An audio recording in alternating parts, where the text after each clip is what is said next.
Oh, greetings. It's Sunday afternoon and I'm not hungover. So that's a good start. So, one of the last videos I did, I showed some VHS my friend got me from the thrift store. And I went on a hunch. I was like, I wonder if they have anything else. And I went, and man, I got a few things. I got No Alibi with Dean Cain and Eric Roberts. Might be, it's worth a watch. Eric Roberts and Dean Cain. I got Owning Mahoney with Philip Seymour Hoffman. It's got to be good. He's always good. Then I got Waterworld. I've never seen Waterworld. I've seen scenes and pieces, but you know, it was always like described as really bad. But I finally get to see it. And I got Congo, which I haven't seen in a long time. I remember liking it. Check out Congo. And then I got Island of Dr. Moreau. Special creature effects by Stan Winston. So I saw that and that alone was worth it. So I also got Starship Troopers 3. Got Spider-Man 3, which I haven't seen this in a long time. I got the Chernobyl Diaries, but I couldn't believe that I found VFW at the thrift store. Like, I've been wanting to see this ever since it came out. I'll buy it. You know, I'll get around to buy it. Eventually, I'll buy it. And it was there at the Texas thrift. It's like brand new. I was like, that's why I bought like the Spider-Man and like some of these others. I was like, I'm just so happy that I found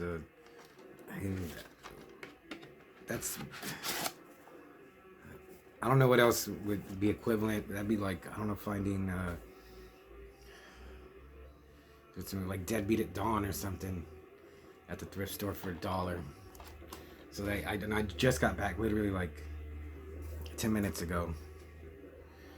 So what I'm going to review is the true story of the sickest band in the world. This is GWAR. Again, another library find. And I mean, I'm not the biggest GWAR fan, but I do like them. And it's really good. It's almost 2 hours. It tells you, if you're a GWAR fan, you probably have seen it already. But if you haven't, even if you like death metal and thrash and stuff like that, I'm interested in I think almost any metal band has a good story. And like, I did not know that Techno Destructo was pretty much the guy that created the look of GWAR. Dave Brockie. I knew about Death Piggy, but maybe listen to that. But I didn't know about the other guys. And then it's a really good story. But what I mainly came away with is that they're just old people now. And they seem a little bitter that they never made it. I guess at some point they thought they were, but then they kind of sabotage themselves with they talk about how on one album, I think they have a song called Baby Dick Fuck, and they're on Metal Blade, and Metal Blade was gonna get like a deal with Warner Brothers, and Warner was like, just take that song off and, you know, we'll push you to the moon. And Dave Brockie was like, no, you know, we're artists and we're not gonna.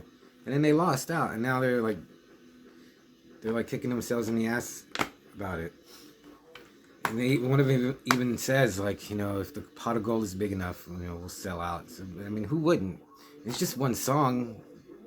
I mean, they could have made a 7-inch, like a super limited edition 7-inch of it, something, make more money. It just seems to just cut their own throats at a lot of turns in their career. You get to see Casey Orr. You get to see some footage of Rigor Mortis. I knew about him becoming Beefcake. The original Beefcake, who is now the singer.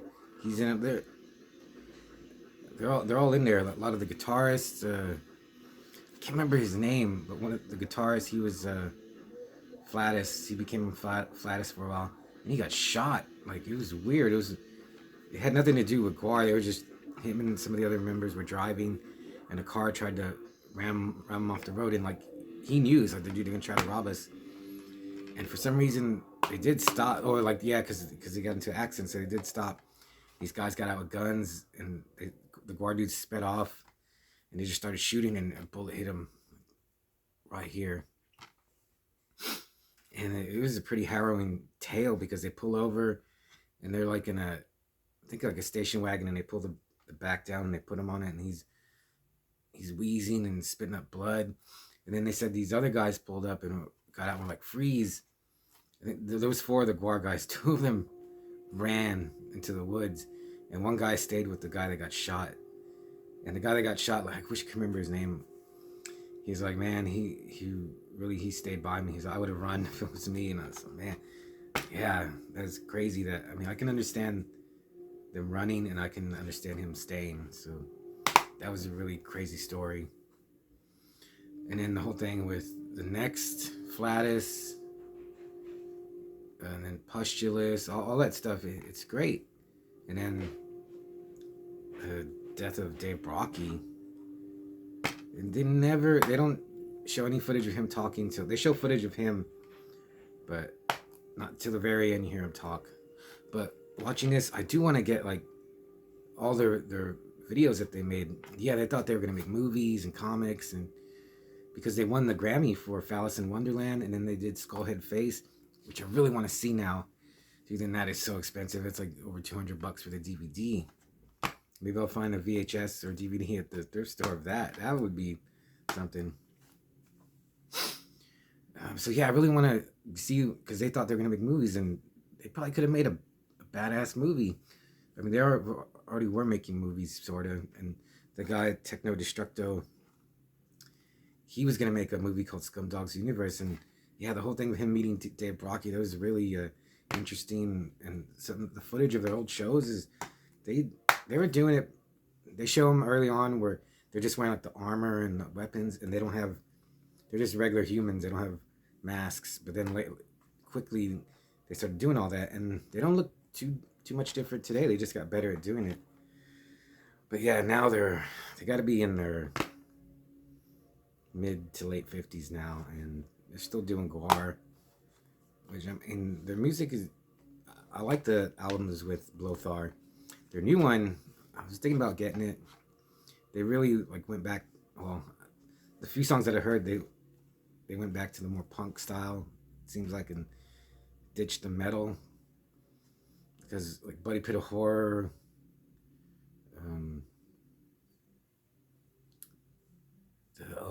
the last one with Blothar, like, I can't remember God of Wars or something like that. That one is good. But yeah, watching this, it was really interesting. But I think any band, I think, would be interesting to watch, because like the Death DVD was a great story. I would love to hear like Vader or Nile, their stories. That would probably be pretty interesting. But I got this from the library. Another Shudder exclusive. So I would give it 4 out of 5. Man of Hands of Fate. It's really interesting. GWAR, like their shows and their effects are really gross. Another thing though, I mean, I like GWAR, but I can see how like young people, or I don't know, they just don't have, they're not cool anymore. It's kind of lame also in a way what they're doing, but they still think it's cool. So that sucks. But they're still good. So, the true story of the sickest band in the world. Yeah, I got it at the library. Go to your library. They can get it. Especially if you're a GWAR fan. So, check it out. I'll see you later.